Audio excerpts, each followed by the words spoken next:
خواتین حضرات، infection control society آپ کی صحت کے لیے اور آپ کو طبی معلومات کے لیے مضامین آپ کی سماعت کے لیے پیش کرتی ہے۔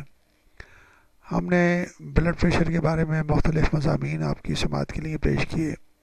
اب لو بلڈ پریشر کے بارے میں ہم آپ کو بتانا چاہیں گے۔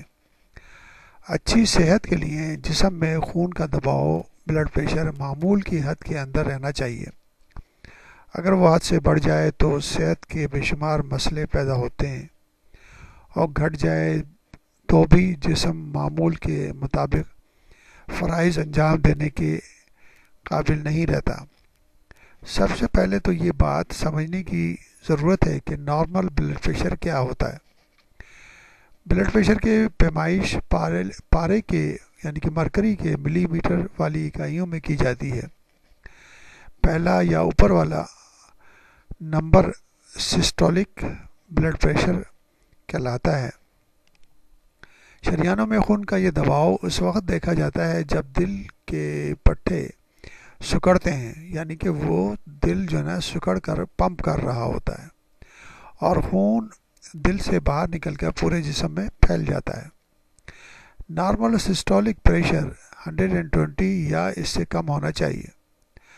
120 سے 140 کے درمیان ہو تو اسے پری ہائپرٹینسو یا ہائپرٹینشن سے پہلے کی صورتحال قرار دیا جاتا ہے۔ 140 سے زیادہ بلڈ پریشر ہو تو ہائپرٹینسو یا ہائی بلڈ پریشر سمجھا جاتا ہے،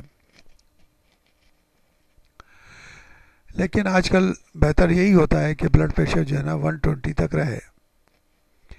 ڈائسٹولک پریشر یا دوسرا یا نیچے والا پریشر، شریانوں میں یہ دباؤ اس وقت دیکھا جاتا ہے جب دل آرام کی حالت میں ہوتا ہے اور اس میں خون آ کر جمع ہو جاتا ہے۔ ڈائسٹولک پریشر اگر 90 سے کم ہو تو اسے نارمل قرار دیا جاتا ہے، یعنی کہ 80 تک نارمل قرار دیا جاتا ہے۔ بلڈ پریشر کی پیمائش کے لیے اس وقت مختلف قسم کے آلات مارکیٹ میں دستیاب ہیں۔ ان میں سے ایک وہ ہے جس کا پٹا خود کار طور پر بازو کے گرد بن جاتا ہے، لیکن اس قسم کے آٹومیٹک آلے ڈائسٹولک پریشر اصل میں سے کم ظاہر کرتے ہیں۔ یہ مسئلہ عموماً اس وقت بھی سامنے آتا ہے جب پٹا بازو کے گرد بہت ڈھیلا یا بہت تنگ ہو جائے۔ بلڈ پریشر کم ہونا، لو بلڈ پریشر صرف اس وقت تشویشناک ہوتا ہے جب مریض کو سر ہلکا محسوس ہو، وہ اپنا نظر میں تبدیلی محسوس کرے، ہوش کھو بیٹھے، سانس لینے میں دشواری ہو یا ذرا سی محنت سے سانس پھولنے لگے۔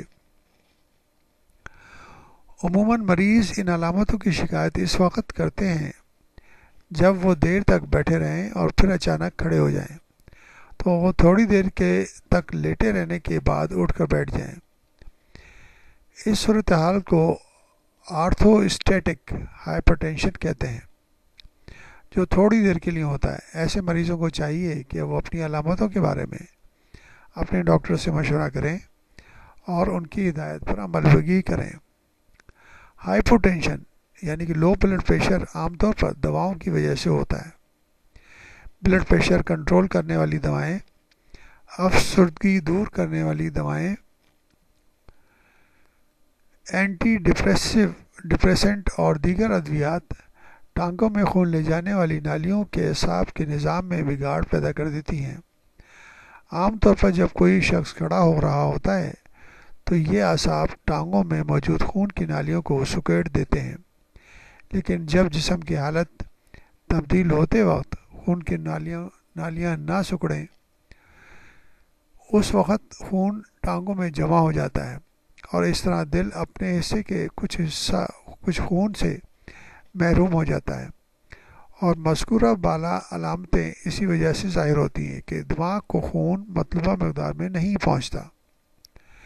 بعض مریضوں میں کم بلڈ پریشر کی شکایت اس وقت ہوتی ہے کہ جب ان کے جسم میں سیال مادوں کی مقدار کم ہو جاتی ہے۔ اس طبی صورتحال کو ہائپو والیومیا کہتے ہیں، یعنی کہ والیوم کم ہونے کی حالت۔ جسم میں پانی کی اگر کسی وجہ سے زیادہ خارج ہو چکا ہو خواہ سخت ورزش کے بعد پسینہ آنے سے یا پیشاب آور دوا کے استعمال سے یا دستوں کی وجہ سے یا مریض ضرورت سے کم پانی پینے کا عادی ہو، تو ان تمام صورتوں میں علامتی لو بلڈ پریشر ہو سکتا ہے۔ عموماً ہائی بلڈ پریشر کو ٹھیک کرنے کے لیے پیشاب آور دوائیں یعنی کہ ڈائیوریٹکس دی جاتی ہیں، لیکن بہت سے لوگ یہ نہیں جانتے کہ چائے اور کافی میں موجود کیفین بھی پیشاب آور خصوصیات کے حامل ہوتے ہیں۔ چند ایسے اسباب بھی ہیں جو اگرچہ بہت زیادہ عام نہیں ہیں، لیکن ان کی وجہ سے بلڈ پریشر کم ہو سکتا ہے۔ ان کا تعلق دل کے مسائل سے ہوتا ہے۔ عام طور پر جسم میں جب پانی کی کمی واقع ہو جاتی ہے تو اس کمی کو پورا کرنے کے لیے جسم کا ایک طریقہ یہ بھی ہوتا ہے کہ وہ اپنی دل کی دھڑکن بڑھا دیتا ہے، یعنی بعض مریضوں کو دل کے مسائل لاحق ہوتے ہیں جس کی وجہ سے دل اپنی دھڑکن بڑھانے پر قادر نہیں ہوتا۔ اس مسئلے کو اکثر پیس میکر کنجسٹو کے ذریعے یعنی کہ پیس میکر کے ذریعے حل کیا جاتا ہے۔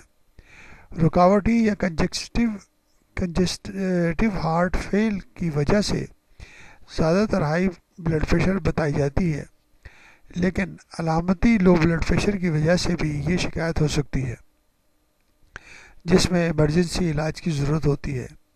بہت کم ایسا ہوتا ہے کہ بلڈ پریشر کی کوئی وجہ معلوم نہ ہو سکے۔